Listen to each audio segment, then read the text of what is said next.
So, welcome students for the chemistry lecture of paper number 11, and we have discussed about the photochemistry, that is the unit 3. And in this chapter you have studied the introductory part of photochemistry. Then what are the dark reactions and photochemical reactions, distinguishing characters between the photochemical reactions and dark reactions.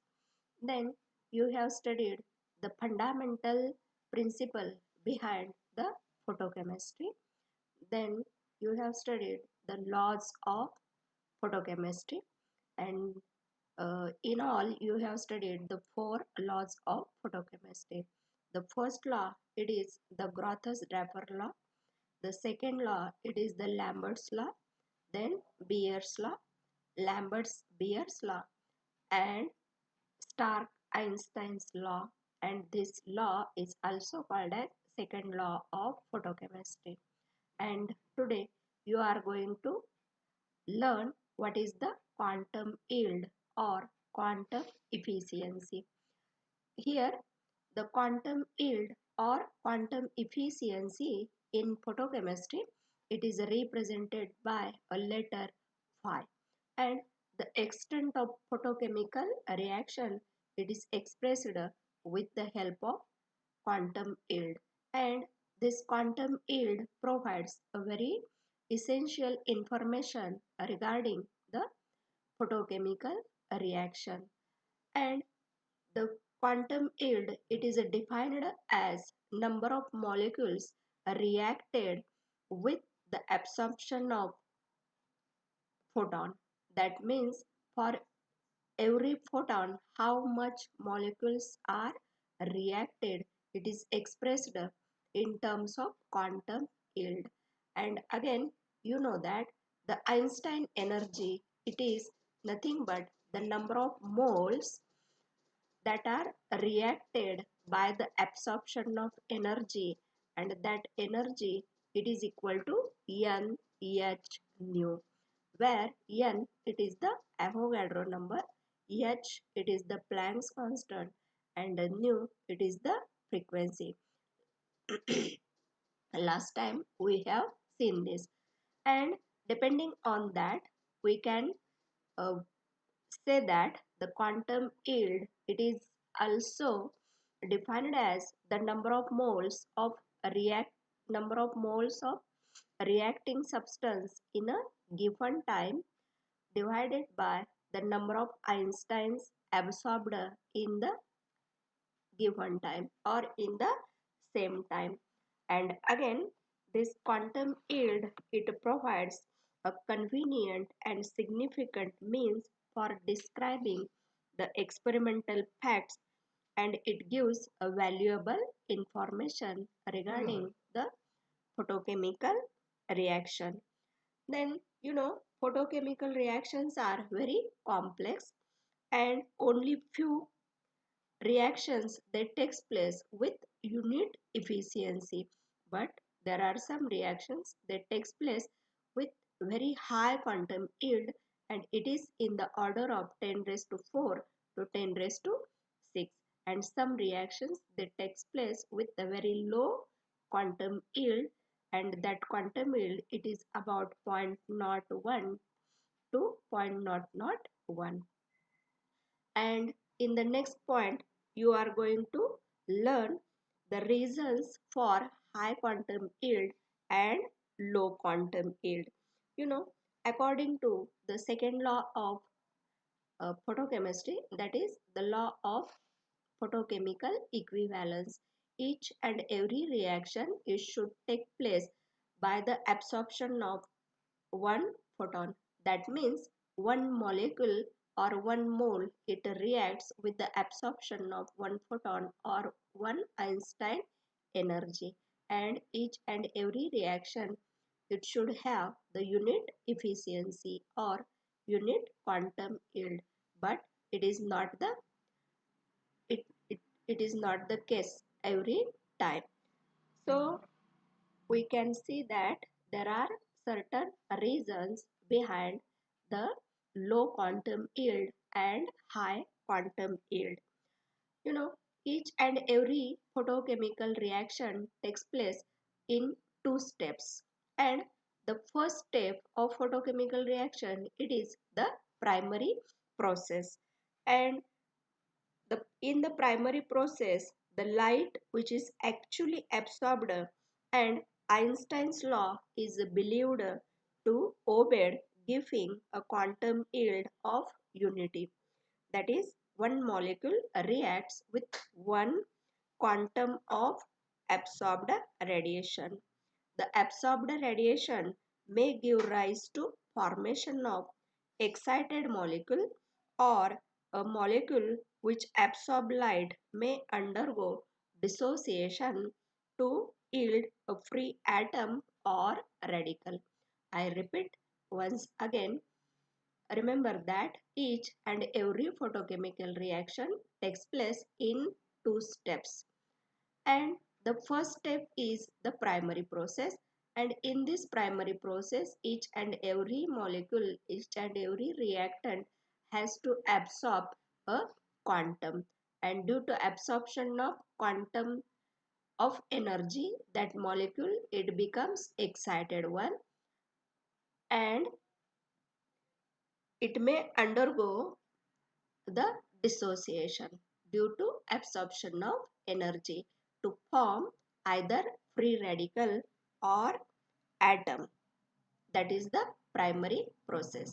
And in the secondary process, this involves the excited molecules or atoms or free radicals produced in the primary process, and secondary process can take place in the dark also.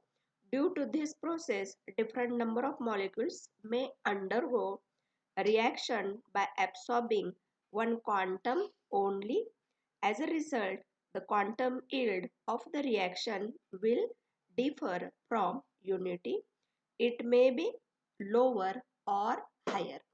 Here, the secondary process means the products of primary process, they are involved in the secondary process, and they gives rise to a product of the photochemical reaction. Then we see the reasons for high quantum yield.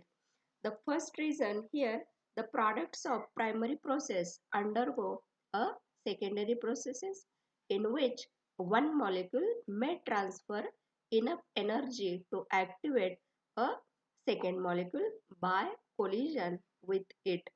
A second molecule, it collides with the third molecule. Then the third molecule, it collides with the fourth molecule, and so on. Thus, a chain reaction starts, and number of molecules reacting per quantum of radiation absorbed increases, and high uh, quantum yield is observed. Here, for high quantum yield, the first reason is setup of chain reaction. And here chain reaction is set up due to the collision of excited molecule with the normal molecule, and the excited molecule, it transfers its energy to the normal molecule. Then that second normal molecule, it becomes excited, and again it collides with the second normal molecule. It transfers its energy, and thus a chain is set up. That means by absorption of one quantum, large number of molecules, they get reacted. This is the reason behind high quantum yield. Then the second reason, products formed, they acts as intermediate, and they acts as a catalyst.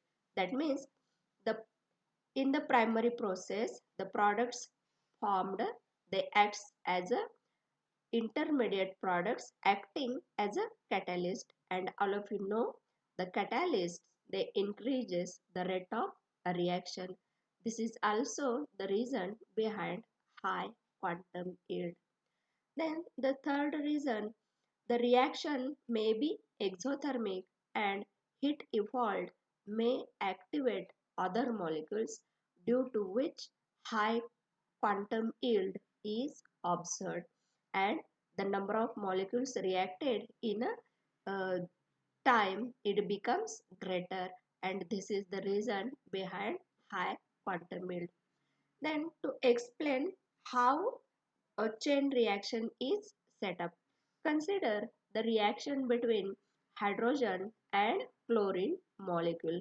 Here in the primary process, what happens? Here normal Cl2, that means chlorine molecule, it absorbs a photon, that means H nu energy, and the dissociation of chlorine molecule takes place, that means it forms a two Cl atoms. This is our primary process. We denoted by first letter 1. It is the primary process. And in a secondary process, what happens? Here one Cl atom, it reacts with the normal molecule of hydrogen, and here the HCl molecule is formed and one free hydrogen atom, and it is the secondary process and step 1. As here we have a free hydrogen atom, it reacts with another normal molecule of chlorine, and again it produces the HCl and free chlorine. This is the second step of secondary process. And as here we have hydrogen and chlorine in the form of atoms, the step 2 and step 3, it continuously goes on repeating, and thus due to formation absorption of one photon, a large number of molecules of H2 and Cl2 they get reacted, and particularly for this reaction, the reaction between hydrogen and chlorine, the quantum yield, it is in the order of 10 raised to 4 to 10 raised to 6. So this is the example how the chain reaction is set up. Here in the primary process, the formation of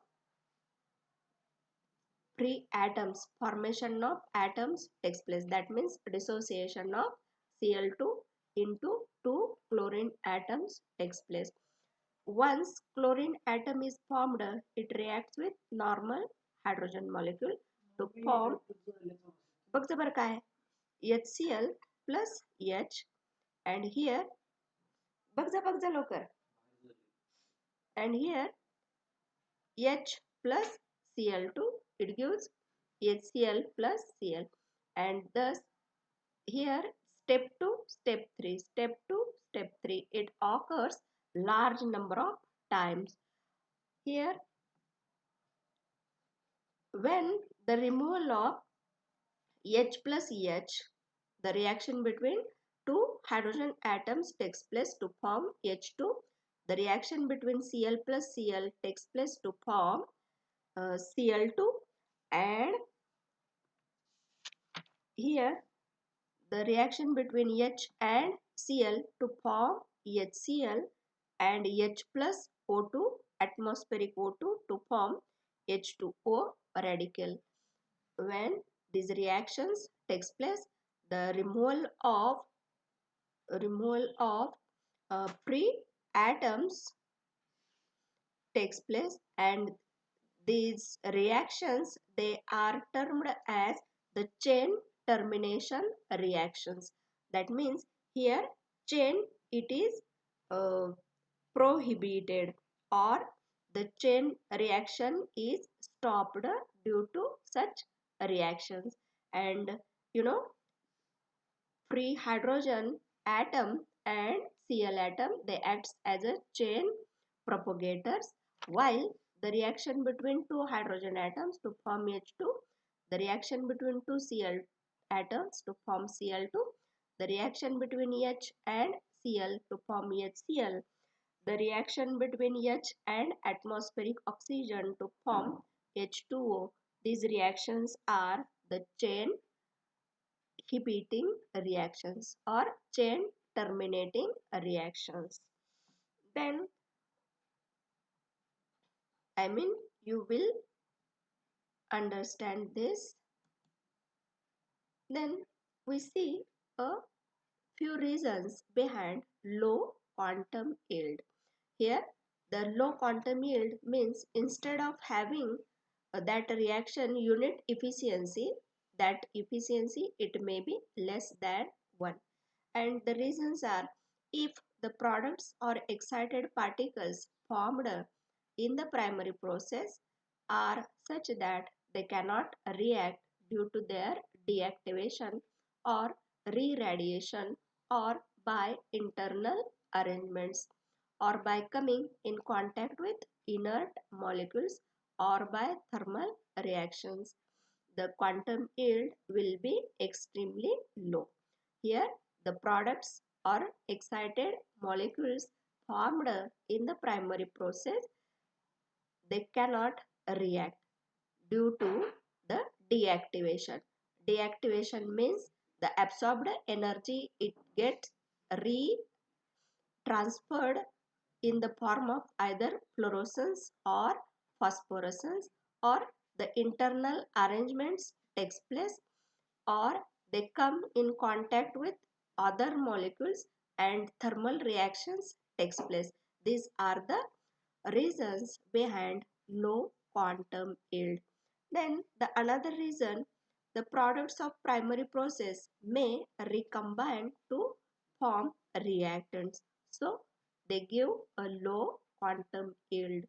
And the examples of low quantum yield here, the decomposition of HI and HBr and polymerization of anthracene, etc. Remember, the decomposition of HI and HBr, polymerization of anthracene, these are the examples of photochemical reactions with low quantum yield. And for your study, the examples of high quantum yield, the reaction between hydrogen molecule and chlorine molecule. Then the next point, it is the factors affecting quantum yield, and we see tomorrow how the temperature, pressure, wavelength, light intensity and presence of inert gas, they affects the quantum yield.